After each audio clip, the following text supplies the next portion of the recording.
Bismillah, velhamdülillah, ve salatu ve selamu ala Resulillah.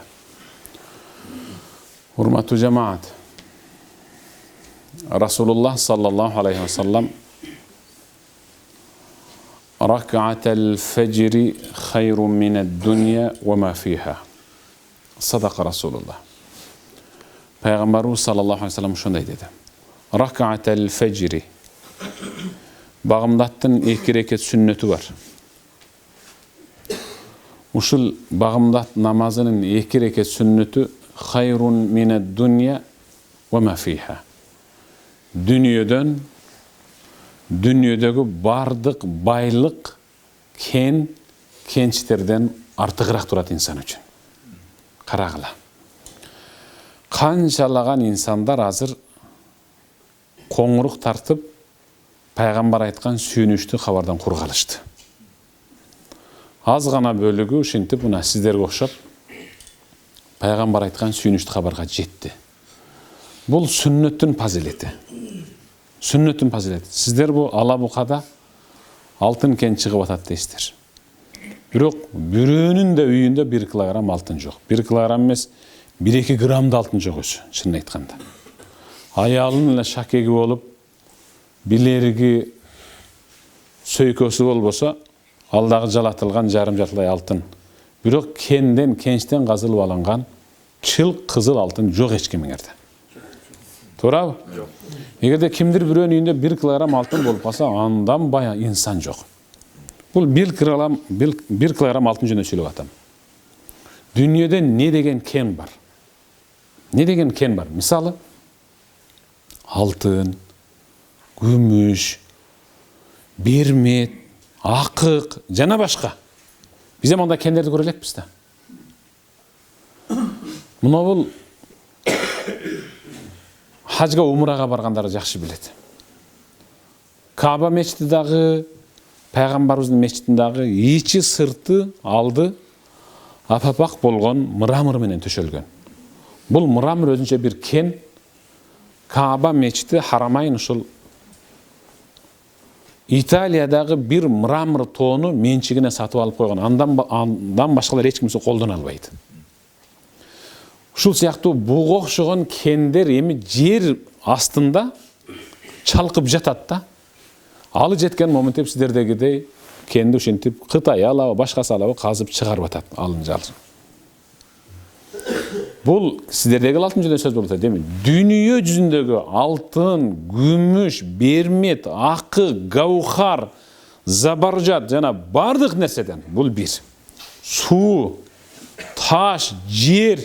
Шаарга барсаңыздар, 4 сотук, 3 сотук, 3,5 сотук жерди эгер сатып алса, андан бай эч ким жок да. Өзүң бир таш ыргытсаң да өзүң короң ыргытат экенсиң деп коюп жүрөт. Бул жерге келсе 12 сотук, 15 сотукту көргөндө ыйлагың келип кетет. Дагы бир жерге барсаң, бир 50 сотукту көрүп алсаң, дүйнөнүн бардыгы ушул жакта турбайбы дейсиң. Жер ушунда эмне? Демек, багымдаттын 2 рекет эле сүннөтү дүйнөдөгү бардык кен байлыктан артыгыраак турат. Бул сүннөтүнө берилип аткан сооп да. Эми фардын айтып эле коеюн деп. Карабайсызбы? Аллах Таала ошондой бардыгыбыз ушундай сүйүнүчтүү кабарга дуушар кылып, ар дайым ушундай кенч дүйнө жана дүйнөдөгү нерселердин бардыгынан Аллах Таала бизди артык кыла берсин. Эми жалпы багымдат намазы жөнүндө Расулуллах саллаллаху алейхи ва саллям кимде ким багымдат намазын толук окуса, сүннөтүн, фарзын окуса, ва хува фи зимматилла, ал Аллах Тааланын зиммасында, ал Аллах Тааланын коргоосунда болот деди. Аллаху акбар. Кимдир бирөөңүздөр шаарга бардыңыздар, кимдир бирөөңүздөр бир районго бардыңыздар, же башка өлкөгө. Эң ишенген жакын адамыңыз, тууганыңыз, досуңуз, саналашыңыз могул жерде ээн эркин басып кирип чыгып жүрө бер.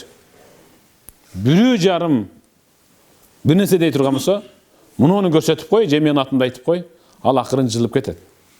Деп койсо, кыйланары берип болосуң да. Биздики турбай, мына шаар деп каласың өзүңчө.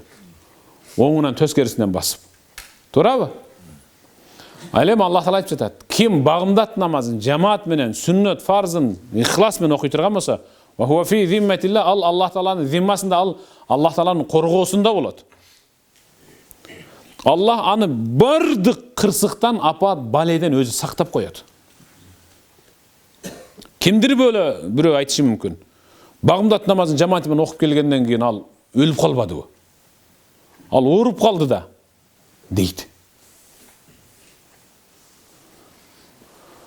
Ооруп калышы мүмкүн, үйү өртөнүп кетиши мүмкүн, басып бара жатып буту кайрылып же сынып калышы мүмкүн.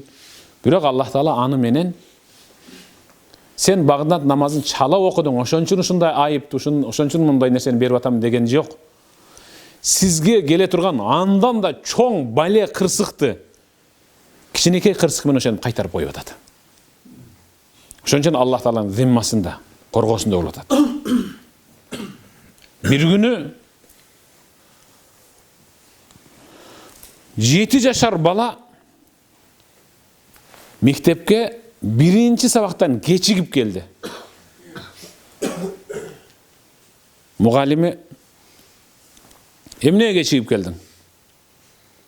Тос алаканыңды деп бамбук таягы менен урмакчы болду.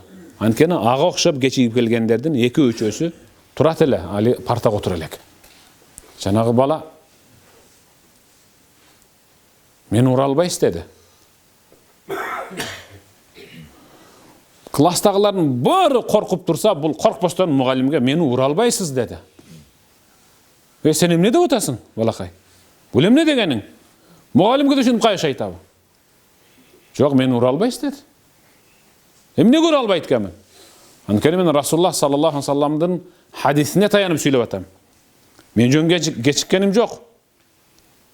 Багымдат намазын жамаат менен окуп, ошол жерде имам узунураак окуп, көбүрөөк дуа кылып, намаздан кийин жакшы бир сөз болуп калгандыгына байланыштуу угуп отуруп бүтүрүп кечигип калдым. Пайгамбар айткан: ким багымдат намазын жамаат менен окуса, ал Аллахтын коргоосунда болот деген. Демек мен бүгүн Аллахтын коргоосундамын. Алаканыма бамбук таягы эч качан тийбейт деп колун сунду. Ошондо жана урам деп аткан мугалим көзүнөн кантип жаш чыгып кеткенин билбейт. Анткени ал багымдат намазын окубайт эле. Карайсызбы? 7 жашар баладан сабак алып атат. Албетте. Ал багымдат намазын окуган инсан Аллахтын коргоосунда болот дегени дүйнөдөгү апат, кырсык, баледен, сыноолордон, ахиреттеги азаптардан бүт бардыгынан амин тынч калат деген түшүнүк бул. Дүйнөдө эле тынч болбостон, ахиретте да тынч калат да. Карабайсызбы? Кандай сонун ибадаттын ээси биз, алхамдулилла. Бул намаз айбанатка берилген жок. Бул намаз канаттууларга жана башкаларга берилген жок. Намаз тек гана инсанга берилди. Bir günde 5 жолу сыйынып кой, жыйынтыгында 50 убакыт намазын соон аласың. Bir намазыңа 10 намазын соон аласың. Кандай сонун берешендик. Дыйканчылык кылып атасыз. Колхозго илгери, эми азыр айыл өкмөт. Акимиятка, обул администрацияга же республикалык деңгээлдеги төлөп аткан салыгыңыздарды эч качан мыйзам жок да. 1 жылдыгын жакшылап төлөп койгон, 10 жылдыгын төлөгөндөй болосуң деген эч кандай көбөйтүү жок. Мындай берешендикти Аллах гана берет. Bir багымдат оку, мен сага 1 дебеймин, 10 багымдат намаздын соун жазып турам деген. Мына бүгүн ушундай мыкты ибадаттын ээси болдук, алхамдулилла. Аллах кабыл кылсын. Ошон үчүн Расулуллах саллаллаху алейхи ва саллам караңгыда мечитке кадам таштагандарга бетине эле айтып кое бергиле сүйүнчүлөп. Алар үчүн бейиш нуру деп. Карабайсыз мынеке. Сонун кадам таштап келдиңиздер, жамаат менен намаз окуйун деп. Өзү жамаат менен намаз окуштун бир сыры ушунда. Намазды ийне жибине жеткирип берилүү менен окуй аласыз. Эгерде үйдө жалгыз окусаңыз, Дайым шаша-бұша оқисыз, шашпай жай оқысаңыз дағы негедір рахат бола бербейді. Жамаат менен оқылған намазын өзінше чоң рахаты бар мұнда, қаймағы бар. Ошол оқып бүткөн бағымдат намазыңыздарды, пайғамбар уада қылған дүние жана дүниедегі кен байлықтай болған соопторду, сүннеті менен фарзына беріле тұрған сооп ал Аллахтың қарамағында болуына Аллах Таала барыбызга насип етсин. Бұл биринчи. Ал эми экинчиси. Расулуллах саллаллаху алейхи ва саллам «Ман игбаррат қадамаху фи сабилиллах харрама Аллаху жасадаху алан нар». Ким таманын Аллах разылығын табу мақсатта эле чаңдатып же ылайлап кирдетип кое турган болсо, Аллах анын денесин тозокко бүтүндөй харам кылат деген. Харам деген тыюу салып коет. Өрттөбөйсүң, куйкалабайсың, жалмабайсың буну деп тыюу салып коет. Тозогандан чочуп турат. Ким ал? Угушума караганда бул мечитиңиздерде силерде бүгүн дааматчылар келген. Атайын бирөөнүн эшигин каккылап, ла илаха иллаллах деп жеткирем деген максатта келди. Алар көчөдө калгандыгынан, иш таппай бекер поз болуп калып кетти. Же карызга батып бирөөнүн жетелөөсү менен жетелеме болуп келген эмес. Алар тозоктон денесин бошотуп алайын деген максатта келди. Кадамы чаң болду, таманы ылай болду, кир болду, суу болду кийими. Суук жерде жатып атат минеки. Мына бул чыныгы ислам жолу десе болот. Мына чыныгы күрөш десе болот. Ким менен мужахадатун нафс, адам нафс менен күрөшөт. Инсан өзү менен өзүнү күрөшүп, өзүн жеңгенде гана анан ал элге үстөмдүк кыла алат. Эгерде өзүн эле жеңе албаса, ал эч качан бирөөгө өктөм сүйлөй албайт. Субханалла. Ошондой нафсын, шайтанды жеңем деп атайын Аллахтын жолунда пайгамбардын сүннөтүн жүзөгө ашыруу максатта дааматка чыккандардын Аллах Таала кадамдарына биз эсептеп бүт алгыс хасанаттарды жазсын. Ошон үчүн Расулуллах саллаллаху алейхи ва саллям: «Я Алию, ли ан яхдия Аллаху бика раджулан вахидан хайрун лака минад дунья ва ма фиха». Садака Расулуллах.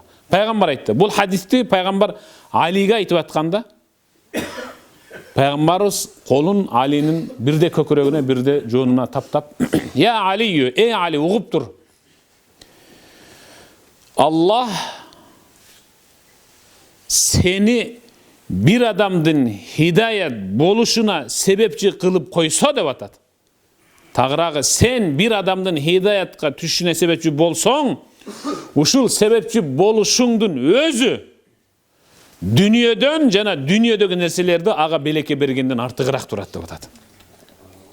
Аллаху акбар.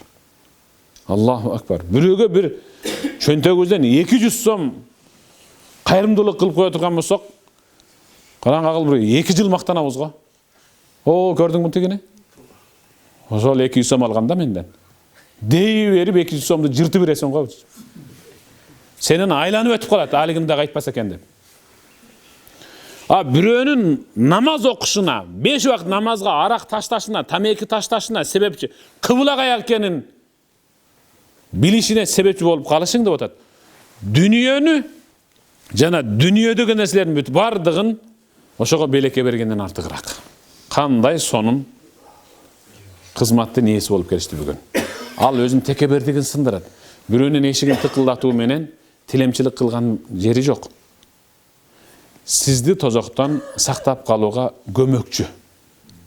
Кул ла илаха иллаллах туфлих. Жөн эле ла илаха иллаллах деп коюң, туфлих, тозоктон кутуласыз деди. Анан ошондо да айтысы келбеген. Барчы. Аны бардыгы эле билет дейт. Ооба. Аны Расулуллах саллаллаху алейхи ва саллам Маккада купуя даамат кылып атканда мушриктер билген, ла илаха иллаллах дегенди билишкен. Ла илаха иллаллах дегенди билишкен. Маанисин да билген бизден да мыкты билет маанисин. Ла илаха иллаллах деген ал араб сөзү. Ибадат кылынууга татыктуу бир Аллахтан башка илахтар жок деген. Илах деген сөз ал айкелдер, көз тикендер, дарбазага кагылган такалар, Maçtan gözüksün ilengen, bürküttün çengeli, böğrünün iri, aşığı, gözge tirsek çıkıp alganda kres kılıp, atı жоқ менен ортон kolga baylap algan kök jiyip, gözmonçok, kamçı, bıçak, bular жоқ деген түшүнүк. Bular eç nersege jarabayt. Bular ilah emes. Bular sana payda da alıp kelbeyt, ziyan da berет. Bular bolgаны şirk деп atkаны. Uşlardын bardыгын bilip turgan, uşa bilgendigi üçün alar dinge girgen emes. Muhammed sen bizden ezelten beri sıyınıp gele жатқан айкелдерибизди тилдеп атасың да, болбойт андай. Деп tekebirden de kim egerde силердин үйүңөрдүн эшигин бирөө жарым чертип, жылмайган абалда саламдашып, ла илаха иллаллах дең десе, даро толуктаган абалда ла илаха иллаллах Muhammed Rasulullah деп та айталам деп койгула эгер силер мешитке келе албасаңар дагы. Ошолордун кейпин кийип калбаш үчүн Кудай сактасын. Ар бир нерсени кадырына жетиш үчүн ошол нерсенин үстүндө жашаш керек. Сөзсүздү жашаш керек да. Даваттын анан даватчынын ким экенин, даваттын эмне экенин билиш үчүн эч кудесе ошого кошулуп, bir gün geçki vaktini getirsen, vaktin bağlılığın, жасайм деген işlerin kalıp gitti. Anın da ошондой işleri var үйde. Senikinde ошондой үй бүлөсү бар, бала чакасы бар, жубайы бар, ата-энеси бар, bir туғаны бар. Senikinde жумшак мамык төшөгү бар, жылуу төрү бар, жылуу бөлмөсү бар. Ыңалап ыйлап аткан, ооруп аткан кызы бар, баласы бар. Көзүн көлдөтүп, күтүп ыйлап отурган жубайы бар. Senikinde ele жашоо. Бирок ошонун бүт бардыгын Аллах үчүн таштап туруп, 3 күнгө чыгып келейин. Ал өзүн көрсөткөнү чыккан жок. Ал бирөөгө карыз болуп келген жок. Ал жөн эле ошо өзүмдү бир сындырып алайын деп келди. Ошол сынып аткан адамга, текебердигин сындырып атканга, сиз да кошулуп текебердиңизди сындырып туруп, бир аны менен бир эки жолу кадам басып коюң. Пайгамбар саллаллаху алейхи ва саллям, "Ман игбаррат кадамаху фи сабилилlah harramallahu cezadehu alennar." Kim özünün tamanın, kadamın Allah yolunda çаңdatıp, ılaylatıp öyle koya oturgan bolsa kirdetip. Şöyle öz yetiştü. Allah anın denesin bütün de tozuğa haram kılat dedi. Siz bir günde 5 yolu çаңdatıp otasız. Namazga. 5 vaktama gelip otasız. Şunun özü şu çаңdatıp kirdetü. Biroq gelip ketkende ayırma olsun. Keçegi bağımdattan bugünküsü taptakır başkaça olsun. Gelişiniz, kaytışınız, okuşunuz, çıkışınız, girişiniz başkaça olsun da. Bugünküden ertengisi başkaça olsun. Okşoş ele gelip ketiş, okşoş ele bağımdat, okşoş ele beşin bola bere turgan bolsa, sizde jılış yok. Çın jılış yok taptakır. Günüge birden hadis, birden ayatты okuyuz mu olacak? Biroq bir da jolu toktop tur, şunu jattap koyoyun. Toktop tur. Antkeni erten Allah Taala mamile kılat siz menen. Peygambarыңдын hadisин jattagandыгың üçün dagı sen üçün beyiş var, beyiş darajalары бар deydi. Oşonda sizin janыңızda oşonça jıl siz menen namazga girip çıkıp uğu bile jattabay koygondugu üçün alar üçün андай beyiş darajасы жок. Jılış bolsun günüge. Birden ayat, birden hadis. Günüge jat aldıga jılı bolsun da inşallah. Bola oşonda inşallah. Hareket kılыңızlar. Allah barыңızlardan razı olsun. Barыңızlardan Allah Taala şu namazınızlarda kemçiliksiz kabul kılsın. Amin. Allahümme inneke afuvun kerimun tuhibbul afwe fa'fu anna ya rahim. Allahümme ya muqallibel kulubi thabbit kulubana ala dinik. Allahümme ya musarrifel kulubi sarrif kulubana ala ta'atik. Allahümme inna nes'elukel huda ve tuqa vel afafe vel gina. Allah'ım özüңdün merimiň menen keçirimiňden, ırayımyňdan açkyçy bolgan bugünkü okup bütken namazymyzdy kemçiliksiz kabul kıl ya Rabbi. Periştelerden ibadet edip septelgen namazymyzdy kabul kıl ya Allah. Beýişden açkyçy dep atalgan namazymyzdy kabul kılın ya Rabbi.